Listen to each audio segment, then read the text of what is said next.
Continuando nossos estudos, resolução de questões do ENAR em 2025, né? Aqui você aprende rápido, fácil e ainda aprende a ser um melhor profissional também. Não é só estudar para a prova, né? Então, a gente está aqui para melhorar. Então, vamos lá. Mais uma questão, a questão 90 do ENAR de 2025, que fala também sobre hipertensão arterial sistêmica, que já foi relatada em uma questão anterior, inclusive já foi até anulada, né, dentro desse processo de hipertensão, e a gente já falou um bocado sobre ela. Então, aqui, mais uma questão de estudos de caso, e isso é importante você lembrar, né, e focar, né, para que você consiga ter aí uma estratégia boa de estudos e também de interpretação das perguntas. Então, vamos para a nossa pergunta 90.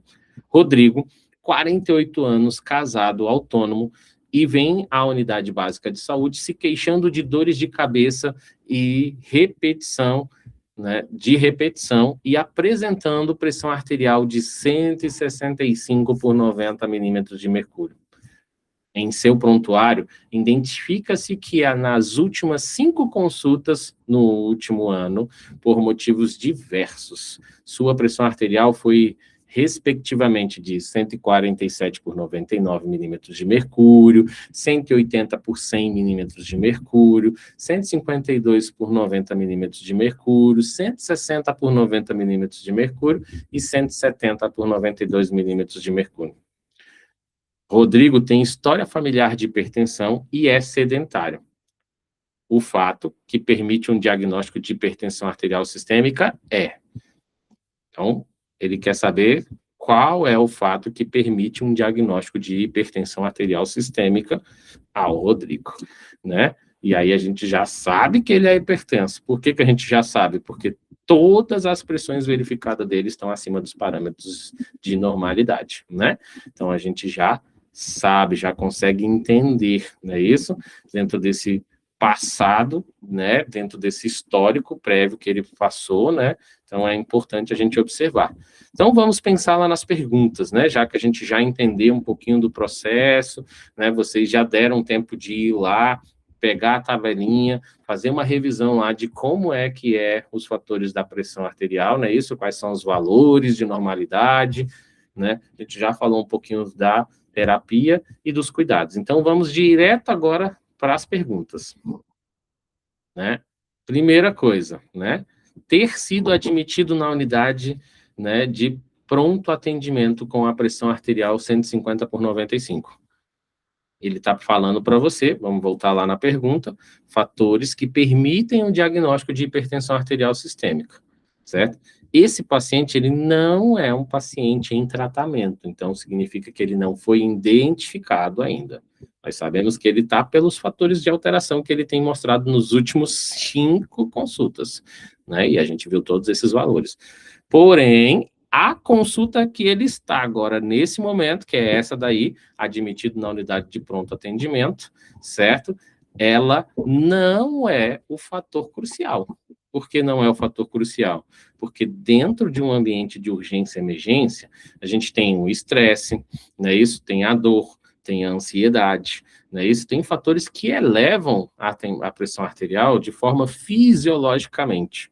Então, a pressão arterial ela vai se transformando numa pressão arterial elevada de forma transitória, por causa do fator, a dor, a ansiedade, a longa espera, tá? Tudo isso são fatores que já vai gerar um aumento de pressão arterial, ok? Então, uma aferição isolada dentro desse pronto atendimento não é um fator para contexto e diagnóstico de uma pressão arterial sistêmica de forma crônica, tá? Exceto se o meu paciente tiver lesões de órgão-alvo, o famoso LOA.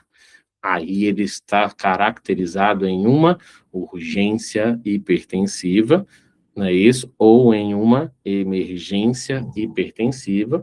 Aí sim, não é isso?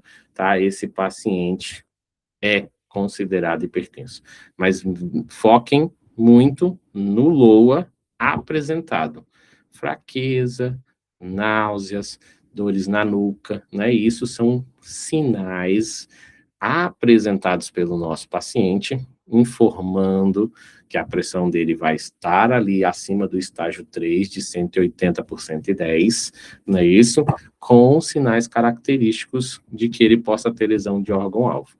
Então, só para vocês entenderem um contexto desse paciente, ele vai ganhar, eu costumo até brincar que ele vai ganhar de presente, esse paciente que tem pressão arterial em estágio 3, mais sinais característicos de lesão de órgão-alvo, ele vai ganhar de presente uma estadia na UTI daquele hospital. Então, ele não vai ficar só no pronto atendimento ou no pronto-socorro, não. Certo? Tá? Aquele que não tem sinais de LOA, mas tem uma hipertensão em estágio 3, tá? Ele vai ser avaliado, não é isso? Vai ser medicado, vamos colocar ele numa pressão arterial equilibrada e vamos encaminhar ao cardiologista, né? E o cardiologista, já vendo o histórico familiar, mais essa pressão arterial muito elevada, também vai considerar ali o quadro de hipertensão arterial sistêmica, mas não será do pronto-socorro a esse diagnóstico. Então, lembre-se, uma pressão alterada não é fator crucial de avaliação de pressão arterial sistêmica crônica. Perfeito? B, o que levou ele a ter esse diagnóstico? Ele está falando que foi o sedentarismo. Não, certo? O sedentarismo, ele é um fator muito importante dentro de um comprometimento, dentro de um dado comportamental, tá? Porque ele modifica o desenvolvimento de várias doenças ali dentro do fator, mas ele não é considerado o critério essencial para esse fator de diagnóstico ou patologias, tá? Então, ele só é um fator que desencadeia problemas, mas ele não gera a patologia em si, por conta só do sedentarismo.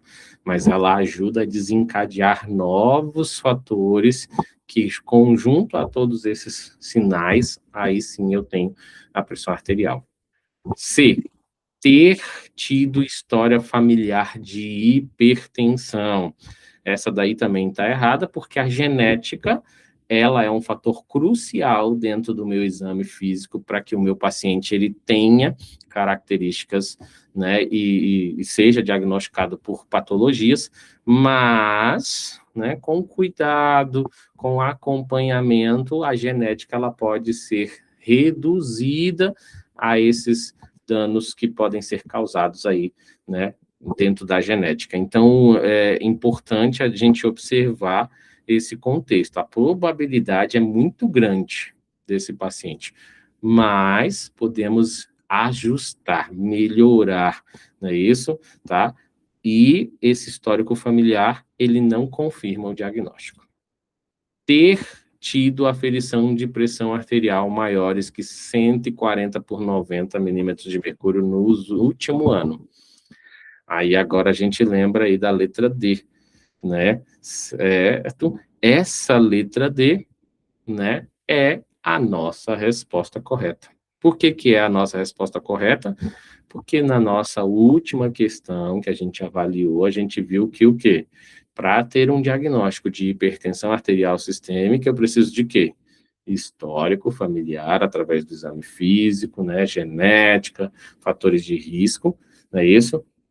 Né? Então, aí inclui lá o sedentarismo, não é isso? A gente tem o quê? A avaliação clínica, e nós temos o quê? O mapa, o MRPA, que são verificações de vários momentos do período para que o meu paciente gere vários fatores de alteração de pressão arterial. Conforme nós vimos aqui, né, o nosso paciente, nas últimas 5 consultas que ele fez em um ano, certo? Nenhuma das pressões dele estava em parâmetros de normalidade. Todas elas estavam acima do valor esperado em grau de hipertensão.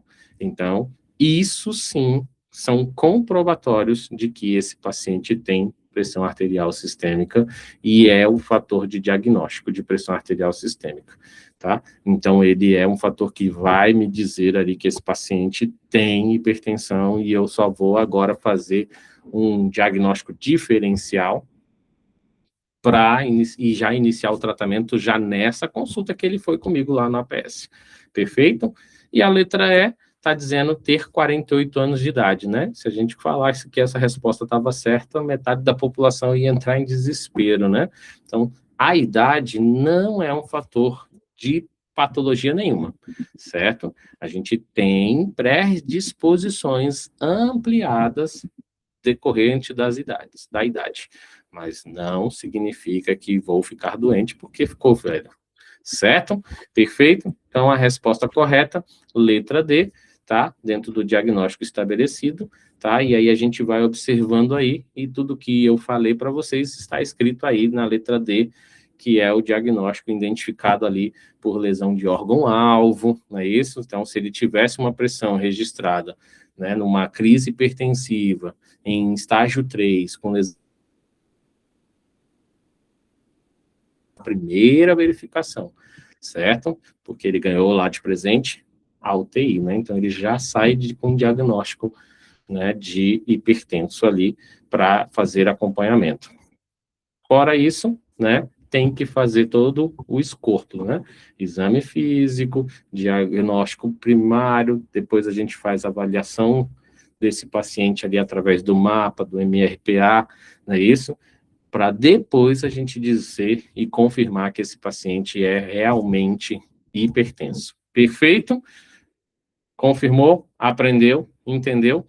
Leia lá a tabelinha atualizada conforme a Sociedade Brasileira de Cardiologia no ano de 2025, para você não ficar fora, porque mudou as regrinhas, mudou os tratamentos, e se você não ler, vai perder a questão do enário. Perfeito? Então, até já, com mais outra pergunta aí para a gente trabalhar.